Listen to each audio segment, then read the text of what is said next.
29 март асосгузори сулҳу ваҳдати миллӣ пешвои миллат президенти ҷумҳурии Тоҷикистон муҳтарам Эмомалӣ Раҳмон ба ноҳияи Бобоҷон Ғафурови вилояти Суғд ташриф оварда дар кооперативи тиҷоратии хоҷагии ҷамоавӣ ба номи Турсунбой Хушатов, ки кишоварзонаш дар истифодаи самараноку оқилонаи замин ва парвариши зироату истеҳсоли маҳсулоти кишоварзӣ таҷрибаи ғанӣ доранду ҳамасола дар фаровонии бозори истеъмолӣ саҳми назаррасу шоиста мегузоранд, бо раванди бунёди боғҳои нав шинос шуданд. боғи нави кооперативи мазкур 11 гектарро ташкил дода, соли равон асосан дар ҷои боғоти кӯҳнаи зардолу, ки бо гузашти бештар аз 25 сол аз самар боз монда буд, бунёд карда шудааст. аз ин нишондод 4 гектари онро боғи интенсивии себу шафтолу ва 7 гектари дигарро боғи зардолу ташкил медиҳад.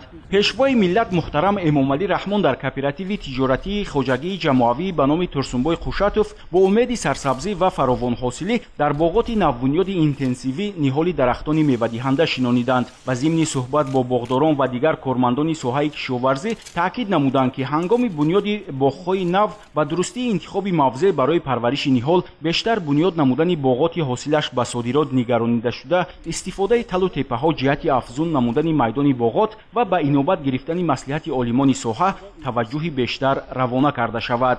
ба гуфти кишоварзон, дар шароити имрӯза танҳо хоҷагиҳое метавонанд аз лиҳози иқтисодӣ рушду инкишоф ёбанд, ки дар асоси талаботи бозори ҷаҳонӣ аз имконияту иқтидорҳои худ самараноку оқилона истифода мебаранд ва асосан маҳсулоти рақобатпазир истеҳсол мекунанд. бо назардошти чунин талабот аъзои кооперативи мазкур, ки 443 нафарро ташкил медиҳад, дар ҷои боғҳои кӯҳна марҳила ба марҳила боғҳои интенсивӣ бунёд намуда, оянда дар баробари таъмини бозори дохилӣ иқтидори содиротиро низ тақвият мебахшанд.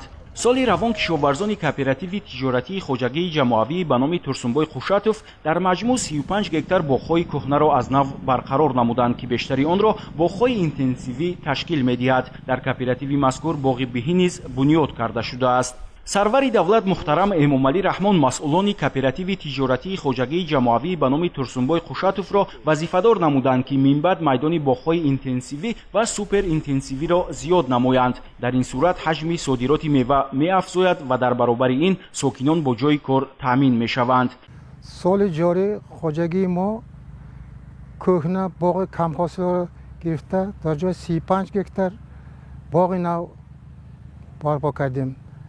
аз он ҷумла 11 гектараш боғи интенсивӣ мебошад. ин себ, навҳои Ҳусни Юсуф, Семиренко, Золотой Грин, аз нави шафтолу Лола, Фарход, аз навҳои зардолу мирсанҷили зард, мирсанҷили сурх мебошад. хоҷагӣ дар оянда боғҳои кӯҳнаи камҳосилро гирифта дар ҷояш боғҳои интенсивӣ бунёд мекунем. дар ноҳияи Бобоҷон Ғафуров зиёда аз 10 000 гектар боғот ва зиёда аз 3 000 гектар тогзор мавҷуд буда. инро дар асоси дастури супоришҳои асосигори сулҳу ваҳдати миллӣ, пешвои миллат, президенти ҷумҳурии Тоҷикистон муҳтарам Эмомалӣ Раҳмон баҳри ба содирот нигаронидани маҳсулоти кишоварзӣ, боғҳои интенсивӣ ва токҳои ҳавозавӣ бунёд карда шуда, маҳсулотҳои кишоварзӣ ба содирот нигаронида шуда истоданд. ҳамасола дар ноҳия зиёда аз 250 гектар боғот ва зиёда аз 50 гектар тогзор барқарор шуда, бо усули нав боғҳои интенсивӣ ва суперинтенсивӣ бунёд карда шудааст.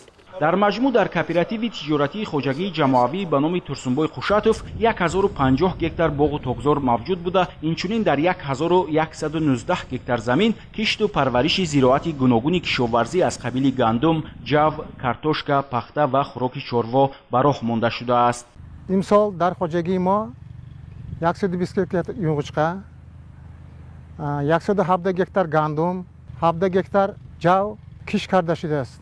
имсол мо нақша дорем, ки 754 гектар пахта киш мекунем.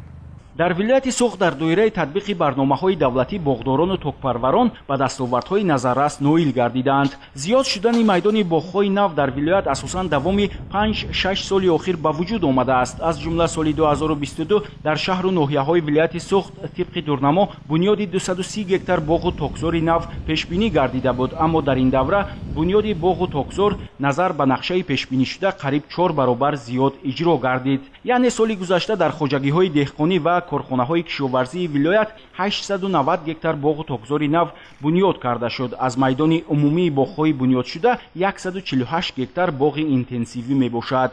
хоҷагидорони вилоят соли гузашта бо вуҷуди сардиҳои аввали фасли баҳор ки ба ҳосили боғот таъсири манфӣ расонд 124477 тонна мева аз ҷумла 55847 тонна зардолу ва 38429 тонна себ истеҳсол намуданд.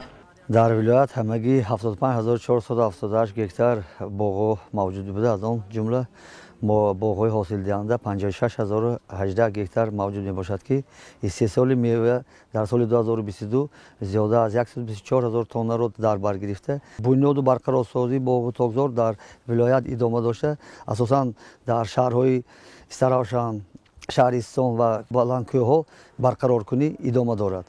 Президенти мамлакат муҳтарам Эмомалӣ Раҳмон зимни суҳбат бо хоҷагидорон иброз доштанд ки танҳо бо меҳнати ҳалолу фидокорона ва истифодаи мақсадноки замин мо метавонем ба татбиқи ҳамаҷонибаи яке аз ҳадафҳои стратегии ҳукумати мамлакат таъмини амнияти озуқаворӣ комёб шавем ва бо ин роҳ сатҳи зиндагии мардумро беҳтару хубтар намуда иқтидори содиротии мамлакатро низ тақвият бахшем.